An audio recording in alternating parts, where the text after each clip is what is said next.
Revanth Reddy rowdy రాజ్యానికి ప్రతీక ఇది. రేవంత్ రెడ్డికి ఇక్కడనే కూర్చొని ధర్నా చేసిండు. పోలీసు వాళ్ళు సంఖ్యలు గుద్దుకుంటా చూసి రాయాలా. పోలీసు వాళ్ళు సంఖ్యలు గుద్దుకుంటా రేవంత్ రెడ్డి ఈడీ ఆఫీస్ దగ్గర ధర్నా చేస్తే ఇస్తావు. మేము కనీసం సంఘీభావం తినడానికి వస్తే కూడా మా మీద దాడి చేస్తే ఇది ఎక్కడ న్యాయం అండి? రేవంత్ రెడ్డికి ఏమైనా ప్రత్యేక చట్టాలు, మాకేమైనా ప్రత్యేక చట్టాలా? దుర్మార్గం ఇది. గవర్నర్ ఇంటి ఎదురు కూర్చుంటే రేవంత్ రెడ్డి అరెస్ట్ చేయవు, ఈడీ ఎదురు ధర్నా చేస్తుంటే అరెస్ట్ చేయవు.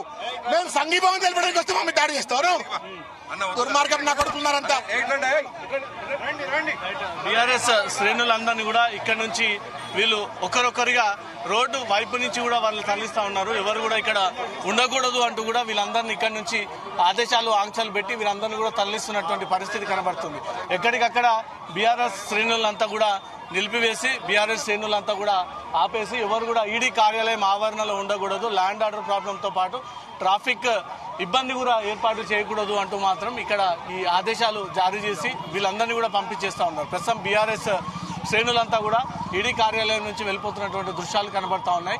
పోలీసులు వీళ్ళందరినీ ఇక్కడ నుంచి వెళ్ళిపోవాలి అంటూ మాత్రం ఆదేశాలు ఇస్తా ఉన్నారు. ఈడీ ఆవరణలో ఎవరు కూడా ఉండకూడదు అంటూ మాత్రం పోలీసులు తీవ్రంగా వీరిని